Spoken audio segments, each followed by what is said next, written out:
Jonah's Booth. My name is Daniel Vallis from InformedChristians.com, a website ministry devoted to discerning current events from a Christian perspective. This is a warning, but it is not a prediction. I do not know the future, but I will share with you what I am seeing right now. We've been studying a lot of events going on throughout this year, pointing toward this time, that this time is very significant, and we've been looking specifically at Purim. We've looked at a lot of celestial signs that have been very systematically placed with precision, pointing to different events, especially events and times with prophetic significance. But then we've also seen the very significant Star of Bethlehem echo reminders, as I call them, pointing toward this Purim time. And we've been looking at the Purim time frame, especially the beautiful picture in it of when the queen goes to the king. And the celestial signs have been pointing to this time as a reminder of the purification that's involved in that process. And we should still look to this time. The celestial signs are still pointing to this time. So just because something did not happen in this particular days does not mean we haven't arrived yet, or nothing is going to happen either. The signs are pointing to this time for a reason, because it wants to draw our attention to this time, and there's something significant about this time. And we've talked about the role of the trumpet in the bridegroom picture, of how it does not announce that the bridegroom is there yet, but it announces that the bridegroom is almost there. He's over the hill, he's coming up, and it's really just a last-minute warning to get final preparations in place. And in one way, that's how we can look at this Purim time frame. The last trumpet warning to the virgins who are watching, to the queen, to the bride who is watching. One final last-minute reminder, apparently, of to look to this time, because around this time is when the king will be coming. We've seen the very significant celestial signs pointing to this time. We also have examined it in context of it being at twilight with the morning star as well. And then even during this particular time frame that was pointed to by celestial markers months ago, and we also saw that during this very significant time, there were very symbolic celestial signs going on that were very late and that went exactly with the picture going on during Purim. And that also went with the whole concept of the Star of Bethlehem with the king. So we see several different celestial signs, even months apart, pointing to this time. God wants our attention on this time for a reason. And I think it is safe to say this is the time where we need to be extra vigilant and extra looking, because the signs are coming together that the king is coming for his queen. And this appears to be the time frame. And let's look at some other context as well. Back in November, we heard the first calls for peace and safety. There was a big bevy of them.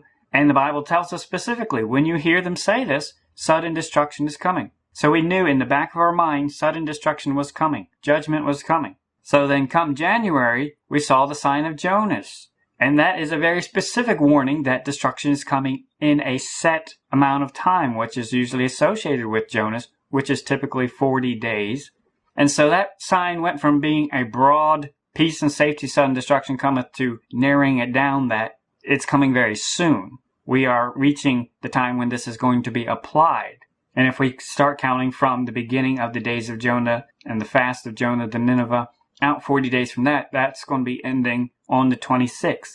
Now again, it could be a little fuzzy. We don't know for sure, but there are significant whale beachings right prior to that fast, so I feel it's safe that we can count that in the 40 days. Either way, it appears toward the end of this week, the beginning of next week, we're going to be reaching the end of the 40 days. The world has had 40 days of warning. And we've examined the sign before. It wasn't just limited to the United States. It went all the way over to the United Kingdom and got the world's attention as well. And it boils down to peace and safety warning that sudden destruction is coming. So now we find ourselves at the end of the sign of Jonas, right at the time with Purim shortly before that. So we see the celestial signs, especially with the Star of Bethlehem, pointing our attention to Purim and saying, okay, bride, this is your last minute check. You need to be ready. You need to have your lamps ready around this time, because things are going to be wrapping up around this time. We find ourselves right now between when atonement was due, typically on the first of the year, and Purim right now, when it was collected customarily after the temple was destroyed. And when we look at the news, I mentioned this the other day, the world is getting ready for war right now. You know, there's a ceasefire that's going to be coming into effect in Syria in just a few hours. It's very tentative, but you see a lot of different groups on the edge regarding that as well, especially with Turkey, a lot of tensions with Syria there. But when we look at other major developments, North Korea a couple days ago, they pledged to attack the United States if some very big drills came up in March. And what are these drills? Well, they're going to start on March 7th, which is just in a few days. These drills will involve 15,000 U.S. troops, which is twice the number of previous years. South Korea will commit some 290,000 personnel, including special forces, more than double its usual deployment for the annual drills. We're talking about some major forces being brought together, the logistics of what's being brought together, and then when you look at there's going to be an aircraft carrier and its attendant fleet, a submarine. There's a lot of firepower being brought together in South Korea, more than double what is normally done. Think about this for a minute. They're already, right now while you're watching this video, they're already gathering and deploying and getting ready for this event. They're going to be starting on March 7th, which means they're going to be having a lot of stuff in place just prior to that. That's a lot of troops. And then in the Middle East, Saudi Arabia right now, while you're watching this video, they are hosting the largest military exercise in the region involving 20 states. And it's lasting 18 days, and they started on the 14th of February, and it's called Northern Thunder. And this is also a massive collection of troops and equipment. More than 2,500 warplanes, 20,000 tanks, 450 helicopters, up to 350,000 troops from various Gulf nations and other allies. That's a lot of troops being gathered in northern Saudi Arabia. A lot coming together. And then on top of that, Iraq, which is not friends with Saudi Arabia, they're also sending forces to the border near Saudi Arabia too as well. So we're having a lot of buildup in that region, and tensions are not getting better real quick. They are building up for something very big. Just the other day, Saudi Arabia sent out warnings to its citizens to get out of Lebanon. They're telling their citizens get out. They're reducing the diplomatic corps in those countries as well already. And then just today, the Embassy of the Philippines in Saudi Arabia issued a statement because there's a lot of the Filipino community who work as domestic help for the bigwigs in Saudi Arabia. And a lot of the major families apparently are leaving and getting out of the country real quick, leaving behind their Filipino help. And so that's been causing a lot of concern. And so even the Filipino embassy there in Saudi Arabia is finally having to address this publicly by saying, you need to remain calm. This is big. There's a lot going on behind the scenes right now. Saudi Arabia is getting ready for major war. Sudden destruction is coming. And we look at the timeline. We've seen the warnings that judgment is coming. Multiple warnings that judgment is coming in this time frame. And the celestial signs have called our attention to Purim that we need to be ready. We need to be sober. We need to be vigilant because we just have a few days left. When you think of the parable of the 10 virgins in the Bible that Christ gave his disciples, there is the call at midnight, which means that the bridegroom wasn't there yet, but he was nigh, he was near, even at the doors. And their job was to get up, to rise up, to trim their lamp, and go out and meet him. In a sense, that's where we find ourselves right now. We've been told to look toward Purim, because this is the time frame. But we see there's just a thin sliver of time left before judgment comes. We see world events building up rapidly. We see armies being massed in different locations around the world, preparing for conflict. And we even see the enemy pointing to this time that they expect judgment to begin in this time as well. They're letting their disciples know about all their parables and messages about the gods of Egypt and the gods returning and all that. They're pointing to this exact same time frame, right at the end of the 40 days. And the Bible tells us that prior to the beginning of the new year, that's when God executed judgment. They know this is the time of judgment. The armies have already been called and prepared. They're already getting ready. Are we getting ready? The time of Purim also points to the possible breakout of nuclear war. Check out our website, link in the description box, Biblical Prophecies of the Middle East. We also have the video version as well.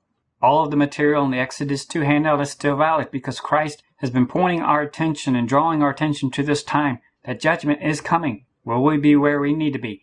Definitely check out the handout again, refresh your memory, read through it again. It'll help bolster your faith. Our attention has been drawn to this time for a reason. Time is very short. When we think of Jonah and the sign of Jonas, he went to the city to warn of judgment. He gave the warnings, and then he went outside and sat and waited. And in one sense, that's where we are right now. The warnings have gone out, and we find ourselves in that little narrow of time where we are waiting. But friend, that is not what we should be doing. We should not be sitting on our tail, just idling the time away. We should be doing something with the time while we are here. We should be getting ourselves ready. But then when you read the book of Jonah, it ends with a rhetorical question. It ends with an unanswered question. God was asking Jonah, do you even care about these people? Or are you more concentrated and focused on, I got my ticket out of here? He said, Jonah, do you even care that there's children? Do you even care that there's people in that city who will be left behind? And friend, while we make ourselves ready, let us not find ourselves sitting in a booth waiting for judgment to come. No, when Christ returns, may he find us busy preparing to help others. There's a lot of people who don't listen right now, but we can set aside resources. We can have things ready so that when events do quickly come together, we can have something to offer them. I suggest you watch our video, Preparing to Help Others. We should not be like Jonah. We should not be self-centered. This time, yes, we are preparing to leave, but this is also a time of great testimony and great ministry opportunities for those who will be left behind. Always keep that in mind. Don't be a Jonah. Don't be concerned that you're getting out of here. No, concentrate and ask the Lord, what can you do to help those who will be left behind? Our love and concern for others reflects our love for Christ. And if we have no care and compassion about those who will be left behind, then you need to double check your love for Christ.